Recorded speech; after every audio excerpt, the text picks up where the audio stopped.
Today we're going to continue talking about the 5 types of nonfiction text structures, and we're going to use it to tackle a whole article. It'll help us think about the ways the author is showing the information so we can really understand what it is they're teaching us. So to review, we have 5 different types of text structures. We have description, which is when the author is providing details or characteristics of a topic. So if it feels like the author's just listing facts, that's description.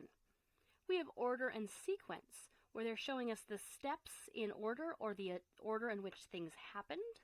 So if I've got lots of dates, or the author says things like first, next, last, I know they want me to see the order and sequence of things.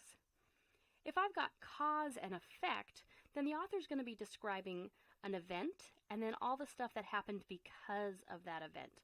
The author probably wants me to see what the cause is and what the results or effects of that cause is. If we have compare and contrast, the author wants us to see how 2 or more things are similar and how they're different. And then the last one is problem and solution.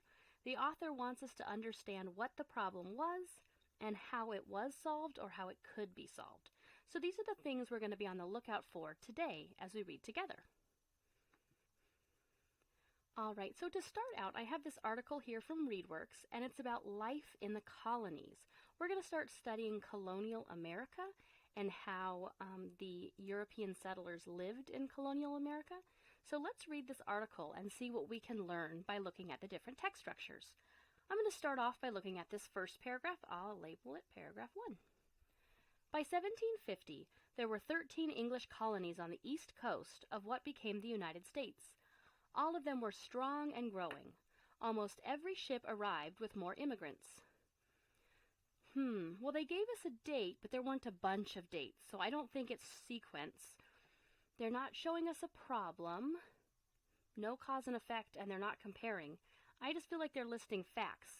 So that's a description paragraph. What are they describing? Oh, the English colonies. What do they want us to know about the English colonies? Well, they gave us a date. That's numbers and stats. I bet that's important. By 1750, there were 13 English colonies on the East Coast, and they were strong and growing, right? Because almost every week, I can tell that this detail is describing how they were growing. So the big idea is they're describing. It's a description. By 1750, there were 13 English colonies, and they were strong.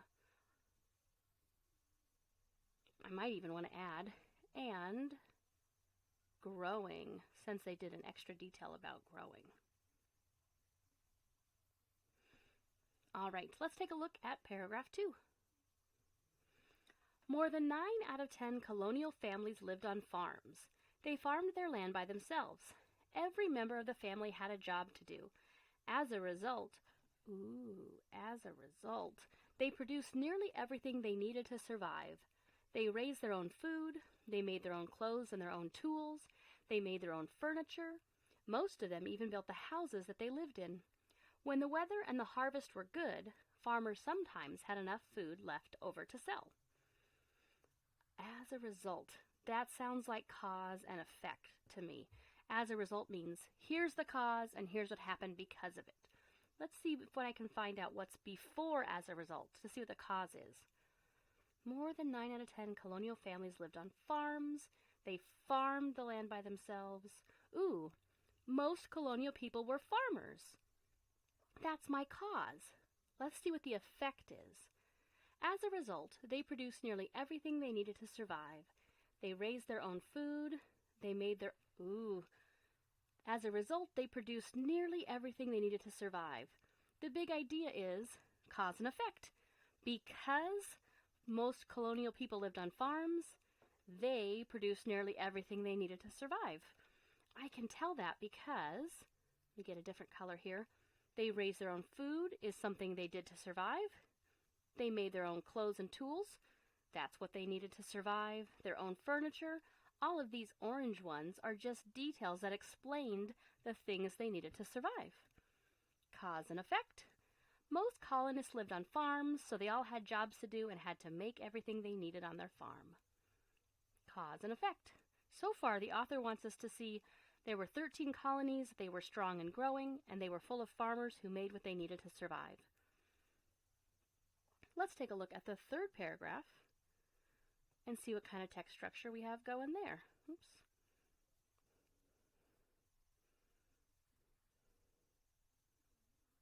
There we go. In the mid-1700s, there were still only 4 or 5 cities in all of the colonies, and just a handful of towns. These cities were small by today's standards, but they were growing quickly.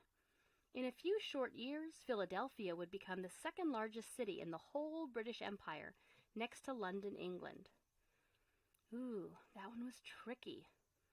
I think I need to go back and reread that one. In the mid-1700s, well, there's a date. Let me see if that's important.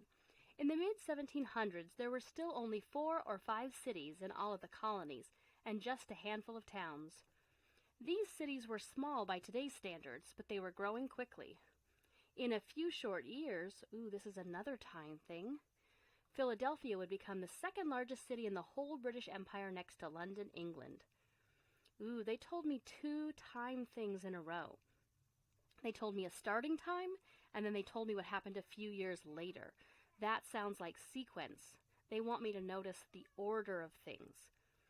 What are the things they want us to notice? At first, there were only 4 or 5 small cities. A few years later, Philadelphia, which is one of the English colony cities, Philadelphia would be the second largest city in the British Empire. Whoa, they want us to see the sequence. In the mid-1700s, there were only like 4 or 5 big cities, but in a few years, Philadelphia would be a big city in the British Empire. They want us to see how quickly the colonies were growing. All right, let's look at this fourth paragraph. What sparked this growth of towns and cities? Ooh, that's a tough question. Trade within the colonies and with other countries was a driving factor. From the docks of the cities on the East Coast, merchants sent lumber, fur, salted fish, flour, rice, indigo, and tobacco to many parts of the world. To those docks, ships returned with glass, paint, tea, wine, and other goods the colonists needed or wanted. Driving factor. Driving factor sounds like a really fancy way of saying cause. A factor, like if I said, what was the factor for you wanting to join the soccer team? Well, my friend was on it. Your friend being on it was a cause. Driving factor is a fancy way of saying cause. So I must be dealing with cause and effect. Let me think. What was the cause? Trade within the colonies and with other countries was the driving factor.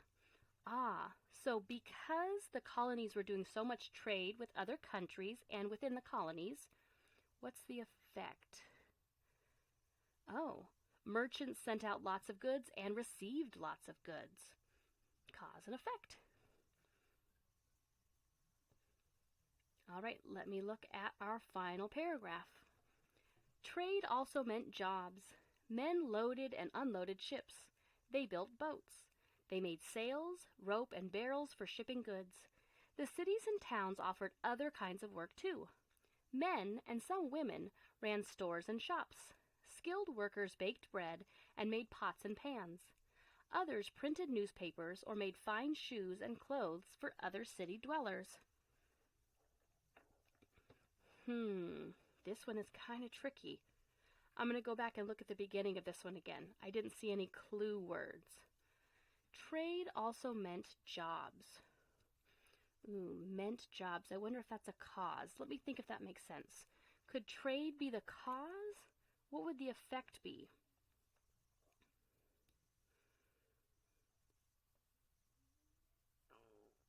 That one's tricky.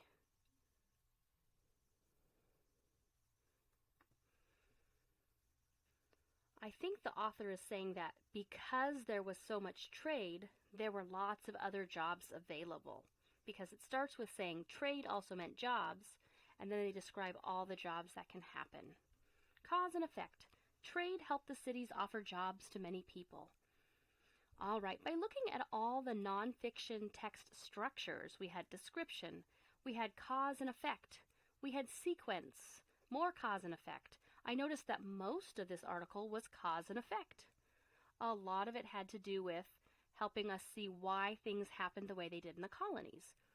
We can look over all of these details to try to figure out what the main idea of the whole article is. So we have, by 1750, there were 13 English colonies and they were strong and growing. Most colonists lived on farms, so they all had jobs to do and had to make everything they needed on their farm. In the mid-1700s, there were only like 4 or 5 big cities, but in a few years, Philadelphia would be a big city in the British Empire. Merchants sent many things to other parts of the world to sell and also got other goods back to sea. This helped cities grow bigger. Trade helped the cities offer jobs to many people. Ooh, I noticed they talked a lot about how the colonies were growing. Oops, let me get my pen working again. They talked a lot about how the colonies were growing. And it said here in the sequence, Philadelphia would be a big city. This would help cities grow back bigger. So it sounds like the author is really trying to get us to see that the colonies started off small, but the colonists knew how to do lots of things, and they had many different jobs because of trade, and the cities grew bigger and bigger. We can